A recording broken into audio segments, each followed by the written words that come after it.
नमस्कार, आप देख रहे हैं बड़ी खबर और मैं हूं नगमा। उत्तर प्रदेश और राजस्थान में कल जो बारिश हुई उस दौरान आसमानी बिजली गिरी और इसकी वजह से उत्तर प्रदेश और राजस्थान में मिलाकर 60 से ज्यादा लोगों की मौत हुई है। 60 लोगों की मौत की पुष्टि हुई है। जयपुर और में आमेर पैलेस में कुछ लोग अपनी तस्वीरें ले रहे थे और उस दौरान उनके ऊपर बिजली गिरी जिससे 11 लोगों की मौत हो गई।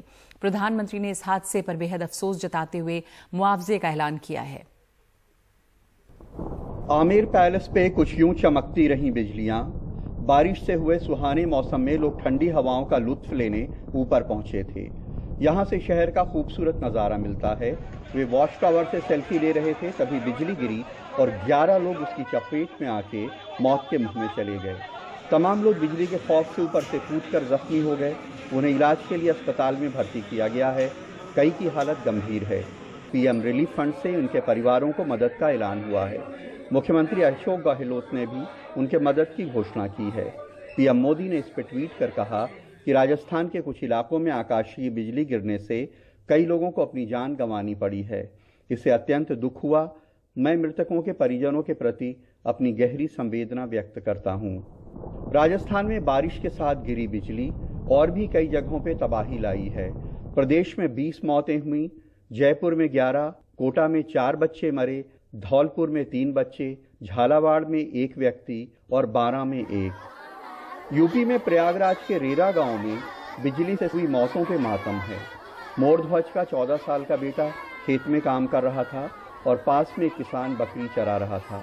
बिजली गिरी तो बेटे की मौत हो गई। किसान जख्मी है लेकिन उसकी बकरी खत्म हो गई।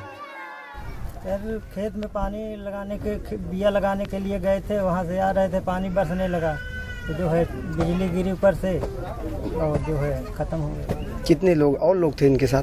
हाँ, एक आदमी और थे, राम नारायण जिनका नाम है, और भी बकरी चरा रहे थे तो जो है उनकी बकरी भी ख़त्म हो गई। यूपी में एक दिन में 41 लोगों की बिजली गिरने से मौत हुई है। इनमें सबसे ज़्यादा मौतें प्रयागराज में हुई हैं। प्रयागराज में 14, कानपुर देहात में 5, फतेहपुर में 5, कौशाम्बी में 4, फिरोजाबाद में 3, उन्नाव में 2, रायबरेली में 2, हरदोई में 2, झांसी में 1 मौत हुई है। कानपुर में बिजली गिरने से एक शिव मंदिर को नुकसान पहुंचा है। फिरोजाबाद में 3 किसानों की मौत हुई है, लेकिन करीब 4 दर्जन जानवरों की मौत हो गई। जानवरों के पूरे झुंड के झुंड खत्म हो गए। ऊंधनी गांव में छोटे की 42 बकरियां और 1 गाय मर गई। पानी बरसा तो पानी 3 बजे के लगभग और बिजली तड़ानी एकदम खूब जोर।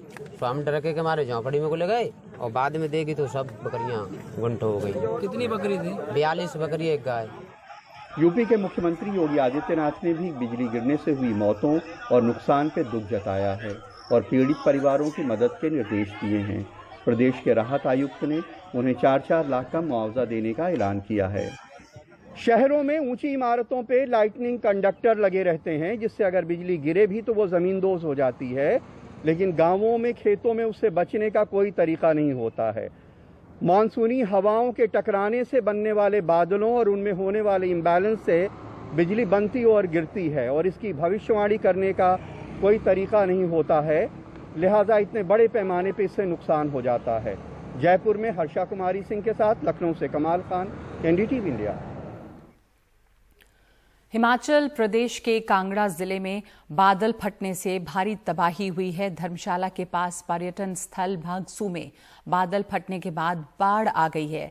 ये फ्लैश फ्लड है और अचानक आई इस बाढ़ से यहां का एक नाला नदी में बदल गया। कई गाड़ियां पानी में बहने लगीं, कई पूरी तरह से डूब गईं। होटलों और घरों के अंदर भी पानी आ गया और काफी नुकसान पहुंचा है। देखते ही देखते ऊपर पहाड़ से आया सैलाब रास्ते में खड़ी गाड़ियों को बहा ले गया। ये तस्वीरें हैं हिमाचल प्रदेश में धर्मशाला के करीब मैक्लोडगंज के भागसू गांव की। हिमाचल प्रदेश के कई इलाकों में ऐसी भारी बारिश से भूस्खलन की घटनाएं सामने आई हैं। भूस्खलन से शिमला नेशनल हाईवे भी कई जगह ब्लॉक हो गया। कांगड़ा जिले का धर्मशाला सबसे ज्यादा प्रभावित दिखा। ऊपर भारी बारिश ढलान पर बसे गांव, बाजारों पर आफत बनकर आई। कई जगह तो एनडीआरएफ को मदद के लिए बुलाना पड़ा। सोशल मीडिया के ऊपर काफ़ी भ्रांतियां और स्टोरीज चल रही हैं कि क्लाउड बर्स्ट हुआ या फ्लैश फ्लड्स आ गए। ऐसा कुछ भी नहीं हुआ है, क्योंकि रात भर से बहुत भारी बारिश हो रही थी, तो एक नाला है जो ब्लॉक हो गया और उसने अपना कोर्स चेंज कर लिया और पठानकोट मनाली हाईवे जो है वो अवरुद्ध है। कई जगह छोटे पहाड़ी नालों में पानी उफान पर है। कांगड़ा जिले के नगरोटा में 9 साल की एक बच्ची ऐसे ही पानी के एक धारे में बह गई। उसका अब तक पता नहीं चल पाया है। उसे खोजने की कोशिशें जारी हैं। उधर कांगड़ा के ही शाहपुर सब डिवीजन के ऊंचाई पर स्थित गांव बोह में भूस्खलन से कम 6 घरों के ढहने और 10 से ज्यादा लोगों के मलबे में फंसने की सूचना मिली। भारी बारिश के चलते जिला प्रशासन ने अलर्ट जारी कर दिया है। यहाँ पर जो मांझी घाट में इतना फ्लड आया कि शमशान घाट के साथ लगती कूड़ बह गई। हिमाचल प्रदेश के कई इलाकों में काफी तादाद में सैलानी भी पहुंचे हुए हैं, जिससे प्रशासन की चिंता बढ़ गई है। पहले कोरोना संक्रमण बढ़ने का डर था और अब भारी बारिश भी लोगों की जान पर भारी पड़ सकती है। धर्मशाला के डीसी ने तो अपील जारी की है कि सैलानी अभी धर्मशाला न आएं और जो आ गए हैं वो जहां हैं वहीं बने रहें। मौसम विभाग ने अगले 2 दिन भी भारी बारिश की आशंका जताई है।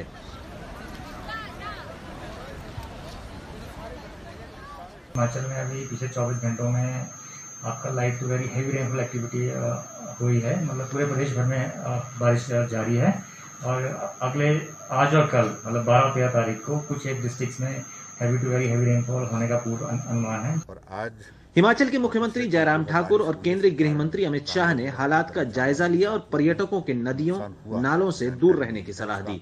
लेकिन जो हालात हैं उसे देखते हुए सलाह नहीं बल्कि सख्ती की जरूरत है। फिलहाल कुछ समय के लिए राज्य में लोगों के आने की शर्तों को और कड़ा बनाया जाना चाहिए। धर्मशाला से अनूप धीमान के साथ चंडीगढ़ से मोहम्मद गजाली, एनडीटीवी इंडिया।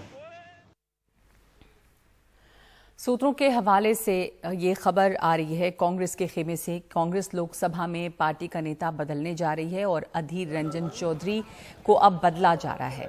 सूत्रों का कहना है कि राहुल गांधी लोकसभा में कांग्रेस का नेता नहीं बनेंगे। रेस में 5 नाम हैं, जिनमें नाम है शशि थरूर का, मनीष तिवारी, गौरव गोगोई, रवनीत सिंह बिट्टू और उत्तम कुमार रेड्डी। ये भी खबर है कि एक नेता एक पद के नियम के तहत अधीर रंजन चौधरी हटेंगे, क्योंकि वो पश्चिम बंगाल कांग्रेस के अध्यक्ष भी हैं। लॉकडाउन में छूट के बीच कई जगहों से लोगों की लापरवाही की खबरें आ रही हैं, तस्वीरें आ रही हैं। आप तस्वीरों में देख सकते हैं कि किस तरह से लोग कोरोना के तमाम नियमों की अनदेखी कर रहे हैं। स्वास्थ्य मंत्रालय की चिंता बढ़ रही है। अब तक मंत्रालय मीडिया की तस्वीरें ही साझा करता रहा है, लेकिन अब स्वास्थ्य मंत्रालय का खुफिया विभाग CBHI यानी central bureau of health intelligence भी ऐसी लापरवाही की जानकारी जुटाएगा। सार्वजनिक जगहों पर यह भीड़ भाड़ डरा रही है। कोरोना की दूसरी लहर अभी बीती नहीं है और तीसरी लहर को रोकने की चुनौती सामने है।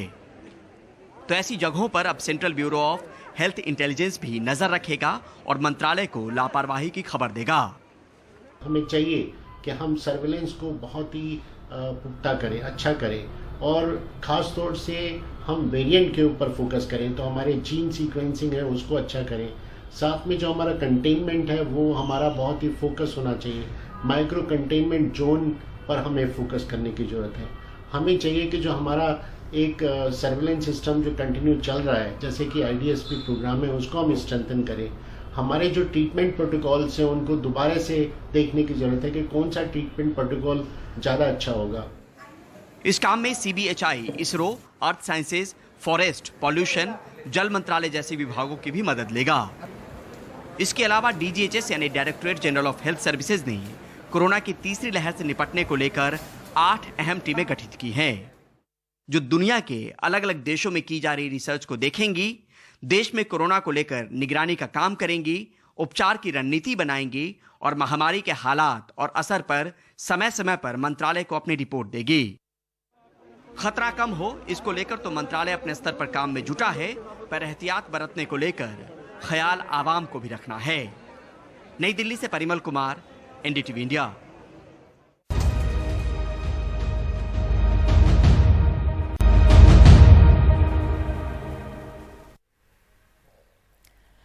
कोरोना के दौरान खस्ता आर्थिक हालात के बीच गरीब परिवारों के लिए स्कूल फीस भर पाना काफी मुश्किल हो रहा है, जिसके चलते स्कूल प्रशासन और अभिभावकों में तनातनी की स्थिति है। ऐसे समय में मालवण के होली स्टार इंग्लिश स्कूल ने एक तरफा फीस माफ करने का ऐलान किया है। स्कूल में तकरीबन 1500 बच्चे पढ़ते हैं, जिनमें से 1000 बच्चों की फीस पूरी तरह से माफ कर दी गई है, जबकि 500 के करीब बच्चों की आंशिक फीस माफ की गई है। जो सरकारें और बड़े स्कूल नहीं कर पा रहे हैं, वो इस छोटे से स्कूल ने कर दिखाया। स्कूल के ट्रस्टी और हेडमास्टर हुसैन शेख का कहना है कि विद्यार्थी रहेंगे तो स्कूल रहेगा। कोई भी अच्छे काम के लिए बलिदान लगता है या सेक्रीफाइस लगता है, तो मुझे लगता है ये स्कूल ने बच्चों की मोहब्बत में किया हुआ है। और मैं इसको माफ़ नहीं बोलना चाहूँगा, मैं इसको कहूँगा हमने उनको सपोर्ट किया। तो लगभग हमने 1000 बच्चों को जिनको सपोर्ट किया है, उसकी तकरीबन कीमत हो जाती है, पैसा अगर हम फीस और सारी चीज़ को मिला लें तो तकरीबन 80 लाख रुपये हो जाता है। मालाड में मालवणी की झुग्गी बस्ती में होली स्टार इंग्लिश स्कूल तकरीबन 10 साल पुराना है। इमारत छोटी है, लेकिन लॉकडाउन लगने के पहले तक 1500 बच्चे पढ़ते थे। ऑनलाइन पढ़ाई जारी थी, लेकिन आम आदमी की आमदनी बंद। कई बच्चे फीस नहीं दे पाए और कई बच्चों के पास फ़ोन नहीं, तो बस 250 की ही ऑनलाइन पढ़ाई हो रही थी। ज़्यादातर ने स्कूल से नाम कटवाना शुरू कर दिया था कि अभी इधर पैसा भर के मैं कहाँ से भरूँगी, अभी तो घर ही इतनी मुसीबत से चल रहा है, तो मैं कैसे भरूँगी, एडजस्ट कैसे करके दूँगी। तो मैं सर से एक बार बात कर लेती हूँ, जाके क्या बोलते हैं देखती हूँ। तो अभी तो बाहर बोर्ड भी लगा हुआ है और वो कह रहे हैं कि फीस माफ़ कर दी जाएगी, फीस लेंगे ही नहीं। तो अब आप बच्ची को यहीं पढ़ाएंगे? हाँ पढ़ाऊँगी ना, क्यों नहीं पढ़ाऊँगी। यहाँ पे हम लोग मालवनी में इतने साल से रहते हैं, हम लोग खुद यहाँ स्टडी किए, बट इतना कोई भी नहीं करता है जितना ये सर ने हमारे लिए किए और काफ़ी पेरेंट्सों के लिए किए। हम लोग को तो बहुत ही अच्छा लग रहा है कि हम लोग के बच्चों का मतलब पढ़ाई स्टार्ट हो रहा है, मतलब वापस से कि सर ने कहा है कि आप लोग पढ़ाइए, आप लोग बंद मत कीजिए पढ़ाई बच्चों की। जो सर ने हम लोग का सपोर्ट किए तो हमारी आधी टेंशन खत्म हो गई है। स्कूल के हेडमास्टर मोहम्मद हुसैन शेख के मुताबिक फीस माफ़ी का फैसला आसान नहीं है। इसके लिए उन्हें अपनी बेटी की मेडिकल पढ़ाई के लिए रखा एफडी भी तोड़ना पड़ा। बच्चों की पढ़ाई न छूटे, इसलिए स्कूल के शिक्षक भी आधे वेतन पर ही काम कर इस नेक काम में मदद कर रहे हैं। हुसैन शेख का स्कूल छोटा है, लेकिन दिल बड़ा है। शहर में ऐसे सैकड़ों स्कूल हैं, बड़े स्कूल हैं, लेकिन इस कोरोना के संकट काल में भी फीस माफ़ी तो दूर, वो फीस में छूट देने के लिए भी तैयार नहीं है। जबकि आज के समय में ज़रूरत है सभी को अपना दिल बड़ा करके एक दूसरे की मदद करने के लिए आगे आने की। मुंबई से cameraman Praveen Rohit Sunil Singh, NDTV India के लिए। तो ये एक अच्छी खबर है, जहाँ बड़े बड़े स्कूल भी फीस में कटौती करने को तैयार नहीं, वहाँ इस छोटे से स्कूल ने फीस माफ़ करके दिखाया है ताकि ज़्यादा बच्चे पढ़ सकें। और अब आपको दिखाते हैं कुदरत की एक बहुत ही खूबसूरत कृति। वैज्ञानिक इसे पतंगा यानी कि मौत कहते हैं, लेकिन हमारी नज़र में तो तितली ऐसी ही होती है। यह है स्नेक बटरफ्लाई या एटलस मॉथ, दुनिया का सबसे बड़ा मॉथ जो अपने पंख फैलाए तो करीब 1 फुट चौड़ा, एक सामान्य चिड़िया से कहीं बड़ा। ये पतंगों की एक दुर्लभ प्रजाति है जो हिमालय के इलाकों में और दक्षिण पूर्व एशिया में पाए जाते हैं, लेकिन बहुत कम नज़र आता है। ये दिखाई दिया हमारे सहयोगी सुशील बहुगुणा के गांव मलसैंड में, उनके घर में लकड़ी के एक खंबे पर। उनका घर मध्य हिमालय में पौड़ी गढ़वाल के पर्यटक स्थल खिरसू से 5 किलोमीटर की दूरी पर है। ये जहरीला नहीं होता, लेकिन दुश्मनों को डराने के लिए प्रकृति ने इसके दोनों पंखों में ऊपर बाहर की ओर सांप जैसी आकृति बनाई है। अपने आप में ये प्रकृति का अजूबा ही है।